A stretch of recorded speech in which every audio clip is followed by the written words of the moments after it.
बिस्मिल्लाहिर्रहमानिर्रहीम। अस्सलाम वालेकुम नाजरीन, मैं हूं एडवोकेट एजाज अहमद नवाब और आप देख रहे हैं मेरा यूट्यूब चैनल कानून की दुनिया। नाजरीन, आज के व्लॉग में बात करनी है, सुप्रीम कोर्ट का हिस्टोरिक डिसीजन आज आया है। 5 रुकनी बेंच ने 4-1 से फौजी अदालतों में सिविलियंस के ट्रायल को कालअदम करार दिया है और ये ऑर्डर किया है कि अगर कोई ट्रायल शुरू हो चुका है या हो गया है ये जो 9 मई के वाक़यात को लेकर, तो वो भी कालअदम है और जो सिविलियंस हैं उनके मुकदमात नॉर्मल कोर्ट्स में चलाए जाएं। इस पर बात करनी है और साथ में आपको ये भी बताता चलूँ कि पाकिस्तान तहरीक इंसाफ ने जो अभी मिठाइयाँ खा ली हैं वो कबल अज़ वक्त हैं, जो बांट ली हैं कबल अज़ वक्त हैं। अभी पाकिस्तान तहरीक इंसाफ के ज़ाहिर सी बात है, एक अच्छी खबर है, एक ठंडी हवा का झोंका है, लेकिन अभी कम्प्लीटली खुशी नहीं है। इसकी वजह भी मैं आपको बता देता हूँ। और इस केस में काजी फायज़ ईसा साहब अब ज़्यादा इम्पोर्टेंस इख्तियार कर चुके हैं और अब उनका रोल ज़्यादा इम्पोर्टेंट हो गया है। साथ साथ मैं आपको ये भी बताता चलूँगा कि पाकिस्तान मुस्लिम लीग नून और आईपीपी की तरफ से इस डिसीजन को कैसे लिया गया है। ये केस जो कि बिल्कुल उसी तरह से जैसा फुल कोर्ट बनने का केस था उसकी तरह का इम्पोर्टेंट था, तो इसमें पाकिस्तान तहरीक इंसाफ के बाज़ार ऐसा लगता है कि पाकिस्तान तहरीक इंसाफ के हक़ में फ़ैसला आया, लेकिन ये पाकिस्तान तहरीक इंसाफ का केस नहीं था बल्कि ये केस था, जैसे एतजाजुल हसन साहब कह रहे थे कि ये फौज के साथ जंग नहीं थी बल्कि एक मसला था जिसको सेटल किया गया है। तो इसी तरह से ये केस पाकिस्तान तहरीक इंसाफ का नहीं था बल्कि ये केस आइन और कानून का था। और ऐसा अबहाम जो कानून में नज़र आता था, ऐसा अबहाम जो आइन में नज़र आता था, ऐसा कोई अबहाम जो आर्मी एक्ट 1952 में आता था, उसको क्लियर करने के लिए ये petition supreme court of Pakistan में फाइल की गई, जिनमें एक एतजाजुल हसन साहब की पिटीशन भी थी। अब हुआ यूँ कि 9 मई के वाक़यात को लेकर जब फौजी मिलिट्री कोर्ट्स में सिविलियंस के ट्रायल स्टार्ट हुए तो उनको चैलेंज कर दिया गया सुप्रीम कोर्ट ऑफ पाकिस्तान में, जिस पर इनिशियली चीफ जस्टिस, उस वक्त के चीफ जस्टिस उमर अता बंदयाल साहब ने हेयरिंग की और इसका तकरीबन कंप्लीट कर ली। हेयरिंग कंप्लीट होने के बाद फैसला महफूज कर लिया, लेकिन अनफॉर्चुनेटली वो अपना पीरियड, जो सर्विस का पीरियड ख़त्म होने से पहले इसका डिसीजन ना कर सके, फैसला ना कर सके। अब आज एक बेंच मुकर्रर किया गया, काजी फायज़ ईसा साहब चीफ जस्टिस ऑफ पाकिस्तान की तरफ से 5 रुकनी बेंच, जिसकी सरबराही एजाजुल हसन साहब कर रहे थे, उसके मेंबर्स में जस्टिस मुनीब और जस्टिस आयशा मलिक साहबा भी थी।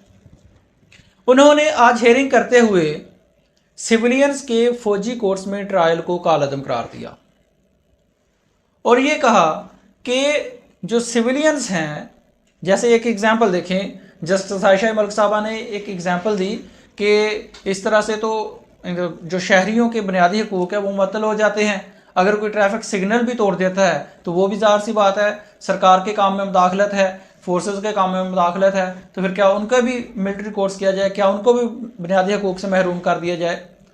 जस्टिस एजाजुल हसन साहब ने भी कहा कि जो कोर्ट्स हैं, जो मिलिट्री कोर्ट्स हैं, वो कोर्ट मार्शल या जासूस एजेंटों के लिए हैं, ना कि अपने शहरियों के लिए। तो इस तरह से इस केस को कर दिया, इस जो मिलिट्री ट्रायल है उसको कालअदम करार दिया। अब इसको पहले पीटीआई की तरफ से मैं आपको बताता हूँ इसको कैसे लिया गया। पीटीआई के लिए तो ज़ाहिर सी बात है खुशी की बात है और वो कौम को मुबारकें दे रहे हैं और ये कह रहे हैं कि जो एक ये अबहाम था कि मिलिट्री कोर्ट में सिविलियंस के केसेस चल रहे हैं वो हमेशा हमेशा के लिए अब क्लियर हो चुका है, ख़त्म हो चुका है। जबकि नून लीग कहती है, अताउल्लाह तारड़ साहब कहते हैं कि मुल्क की दफा दाव पर लगाने वाले तमाम किरदारों का मिलिट्री कोर्ट्स में ही ट्रायल होना चाहिए। और फिर कहते हैं सुप्रीम कोर्ट के फैसले से मुल्क दुश्मन अनासर के हौसले बढ़ेंगे। आईपीपी कहती है कि इमरान खान को सज़ा से बचाने के लिए मुल्की मुफाद को दाव पर नहीं लगाया जा सकता।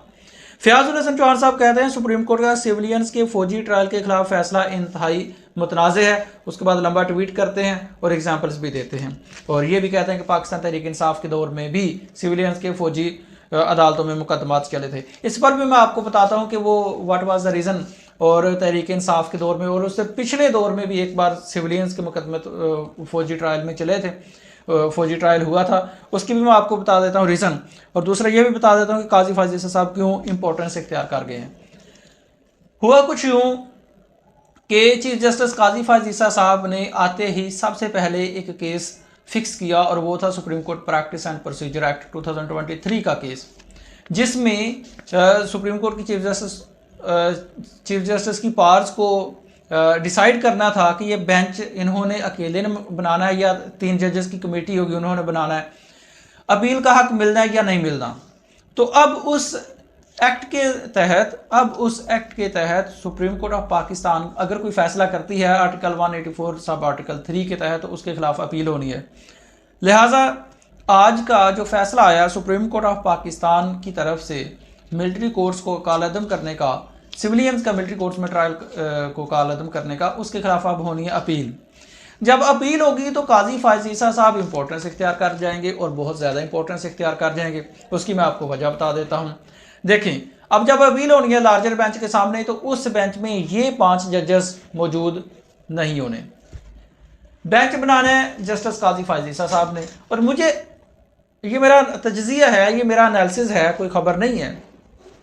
काजी फायज ईसा साहब अब जो बेंच बनेगा, जो लार्जर बेंच बनेगा, इससे बड़ा लार्जर 5 जजेस के बेंच से जो बड़ा बेंच बनेगा, जिसके पास अपील जाएगी, अगर ये अपील फाइल होती है तो उसमें ऐन मुमकिन है, बल्कि मुझे ज़्यादा लगता है कि उसमें जस्टिस काजी फायज ईसा साहब मौजूद होंगे, उसकी सरबराही कर रहे होंगे, क्योंकि जस्टिस साहब को भी, चीफ जस्टिस साहब को भी पता था, मालूम था कि इस फैसले के खिलाफ, ज़ाहिर सी बात है जिसके खिलाफ फैसला होना उसने अपील करनी है। जब अपील करेंगे तो वो जो अपील का फैसला होना है उसने प्रिवेल करना है।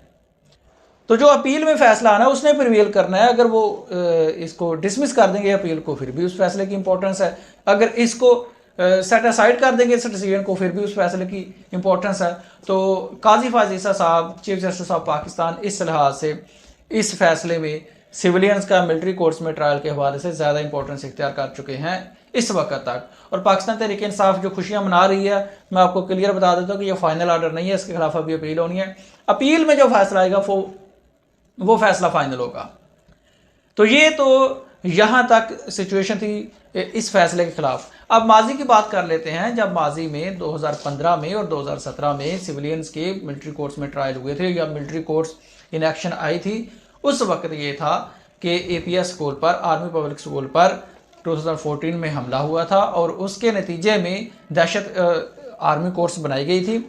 उन आर्मी कोर्ट्स के लिए आईन पाकिस्तान में बाकायदा तौर पर अमेंडमेंट की थी 2 साल के लिए 2015 में, और उसके बाद 2017 में दोबारा से अमेंडमेंट की थी आईन पाकिस्तान में। तो उस तरह से आर्मी की जो कोर्स हैं, जो मिलिट्री कोर्स हैं, उसमें सिविलियंस के ट्रायल हुए थे।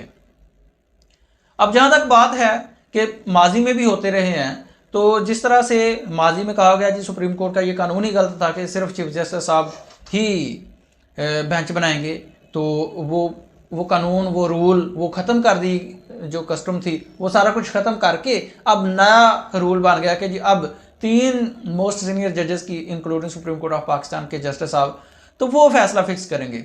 इसका मतलब पहले जो कानून मौजूद था अब वो ख़त्म हो गया। अब नैब की बात कर लें, पहले जो कानून मौजूद था वो ख़त्म हो गया। आप कई और कानून, जैसे ये इलेक्शन की डेट देने का कानून देख लें, वैसे तो ये गलत है, गैर कानूनी है, गैर आईनी है कि सुप्रीम कोर्ट इलेक्शन, पाकिस्तान में जो जनरल इलेक्शंस हैं उनकी डेट देनी है सदर पाकिस्तान ने, लेकिन PDM हुकूमत ने इसको चेंज करके कह दिया कि इलेक्शन कमीशन ऑफ पाकिस्तान देगा। तो इसका मतलब है कि जब नया कानून बन जाता है तो पुराना ख़त्म हो जाता है। अगर पुराने, देखें ना, अब एग्जाम्पल ले लेते हैं, अगर आज से पिछली जितनी भी सदर पाकिस्तान ने तारीखें दी हैं, इसका मतलब वो गलत दी हैं? नहीं, क्योंकि उस वक्त वो कानून मौजूद था। मैं सिर्फ एग्जाम्पल दे रहा हूँ, वो कानून अभी भी है, आइन अभी भी वही कहता है।